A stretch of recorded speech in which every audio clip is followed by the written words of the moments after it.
On March 12, 1947, something happened in the Mojave Desert that was never fully explained. A geological survey team disappeared for exactly 12 seconds. All 6 members reported simultaneously losing consciousness, while their instruments recorded temperatures approaching absolute zero. The incident was classified, the team separated and relocated, and the desert kept its secret until now, because 76 years later, to the day, it happened again. But this time, there were witnesses. This time, there was data. And this time, despite extraordinary efforts to keep it hidden, the truth found its way out. Imagine standing in the pitch-black Mojave Desert at 2:30 a.m., watching every piece of electronic equipment around you suddenly malfunction in perfect synchronization. Now imagine discovering that at the exact same moment, hundreds of miles away, another person is witnessing the identical phenomenon. And then imagine being visited by government officials who make all of your evidence disappear. This isn't the plot of a science fiction movie. This is exactly what happened on July 15th, 2023, when 2 meteorologists at different weather stations stumbled upon something that challenges everything we understand about atmospheric science. Something that created impossible pockets of Arctic cold in the middle of the desert summer. Something that pulses with mechanical precision every 47 minutes to this very day. What many don't know is that since 1944, the U.S. Weather Bureau, now NOAA, has maintained a classified division dedicated to investigating atmospheric anomalies that might pose national security risks. Their existence was briefly revealed in a mishandled Freedom of Information Act request in 2019, before the documents were quickly sealed again. They're known internally as Division 0, and until now, no one knew what they were hiding. What I'm about to share with you has never been made public before. 2 brave witnesses have come forward, risking everything to expose a phenomenon that our government has gone to extraordinary lengths to hide. Their stories, independently verified and cross-referenced, paint a picture of something so bizarre, so inexplicable, that it calls into question not just what's happening in our skies, but who's controlling what we're allowed to know about it. After 6 months of investigation, dozens of Freedom of Information Act requests, and multiple attempted interviews with officials who refused to go on record, I can finally share the truth about what has come to be known as the Desert Frequency Incident. During my investigation, 3 of my hard drives were corrupted. My phone was mysteriously wiped, and twice I found my home office had been searched. But they missed something. The original recordings I'm about to share with you. What you're about to hear are 2 exclusive interviews, recorded in secret locations, with the meteorologists who witnessed this phenomenon firsthand. Their careers, and possibly more, are at risk for speaking out. These interviews have never been made public until now. Both witnesses are currently under surveillance, and one has already survived what they claim was not the accident it appeared to be. Our first witness is Dr. Evelyn Brooks, former lead meteorologist at the Desert Rock Weather Station. Here is her account, in her own words, of what happened that night. I had been working at the weather station for 12 years at that point. It was July 15th, 2023. I remember the exact time, 2:30 a.m. I was just, monitoring what looked at first like a typical high-pressure system when our equipment started, it started detecting something that should be scientifically impossible. It all began with the Doppler radar. Every 47 minutes, it showed this perfectly symmetrical pattern of circular disturbances in the atmosphere, each one about 100 feet in diameter, arranged in this hexagonal formation across 30 miles of desert. The temperature readings within these circles, they dropped to minus 70 degrees Fahrenheit. That's colder than the Arctic, while the surrounding desert air stayed at 89 degrees. And these weren't glitches, you know. We had 3 separate backup systems all recording the same data. During each 12-second event, our atmospheric pressure sensors detected what looked like, how do I explain this, like localized vacuum pockets, small areas where the air pressure dropped to levels you'd typically only find at 45,000 feet altitude. Our electromagnetic sensors were picking up these bursts of energy that didn't match any known atmospheric phenomenon. The pattern was so precise, so structured, almost like some kind of broadcast signal. But then things got even stranger.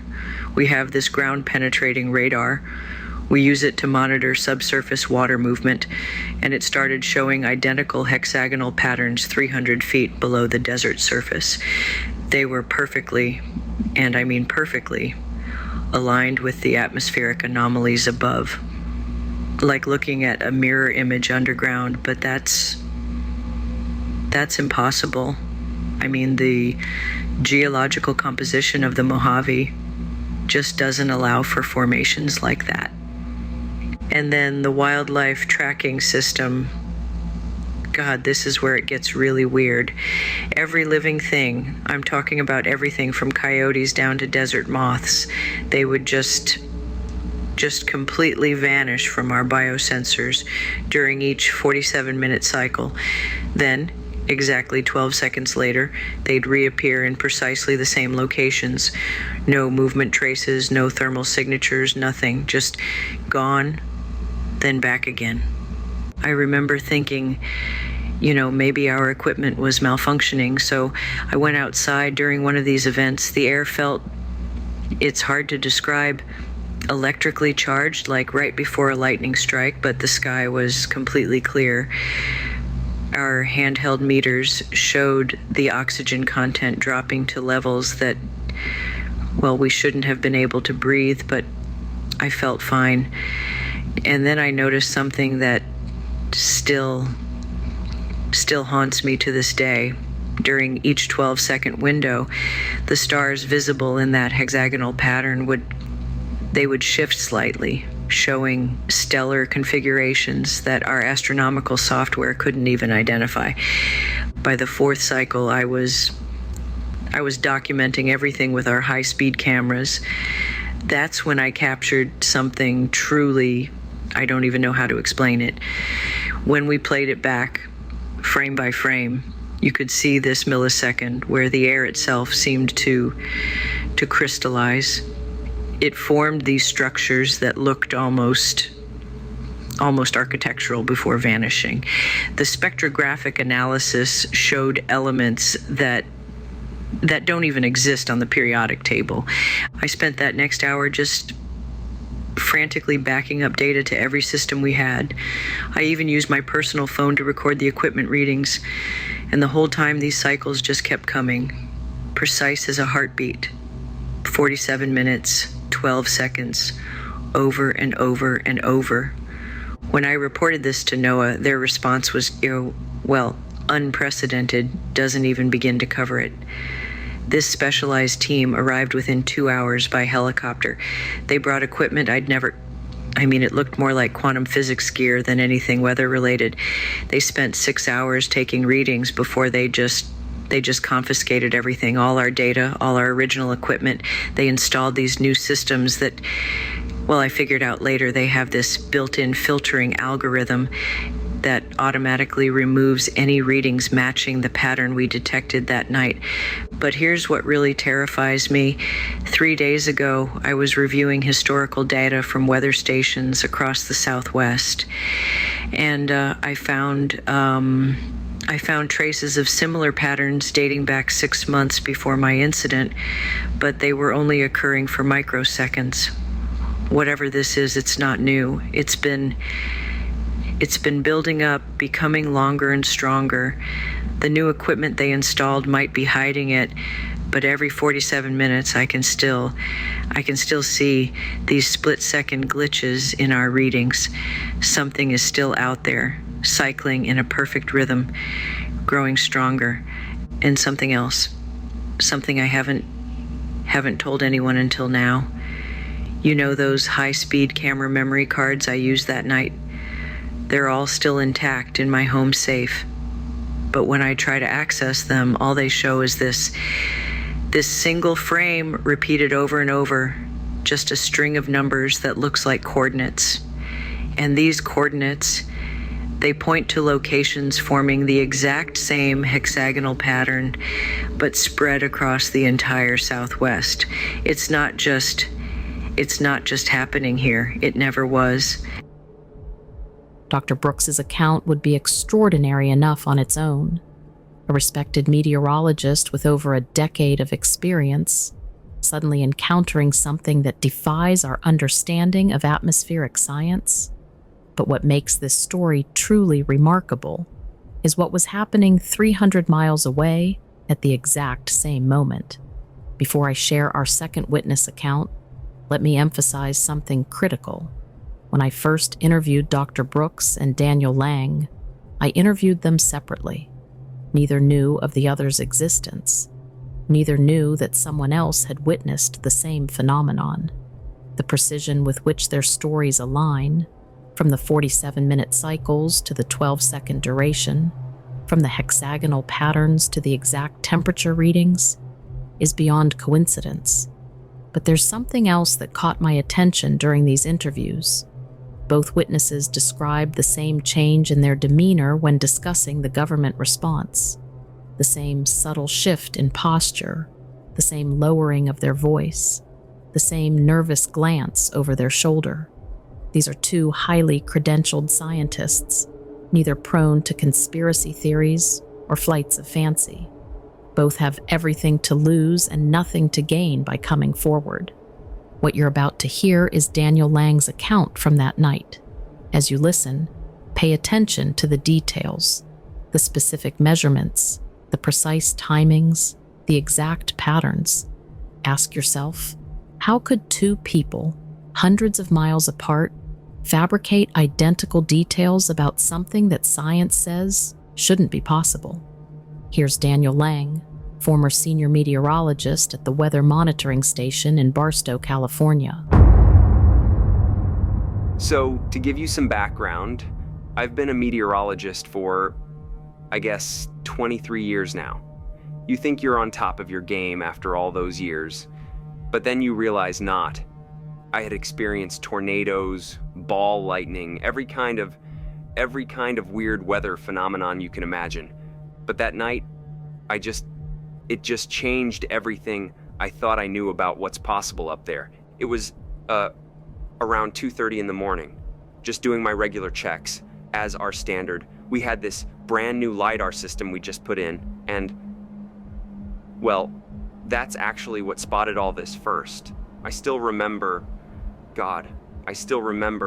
just staring at the screen, trying to compute what the readings were saying. These perfect columns of just nothing, like holes in the air itself, arranged in this precise hexagonal pattern across our whole monitoring zone. The LiDAR couldn't even read them, like there was just nothing there to measure. And the timing, this is what really gets me. Every 47 minutes, like clockwork, lasting exactly 12 seconds each time. We started seeing these temperature readings that, they just shouldn't be possible. I mean, picture this. You've got these pockets of minus 70-degree air just floating there, surrounded by 89-degree desert air. No gradient, no transition zone, nothing. Just cold next to hot. And the pressure readings we were getting should have caused massive wind events, but nothing. Just dead calm. But wait, no. It gets stranger. We've got this specialized equipment, right?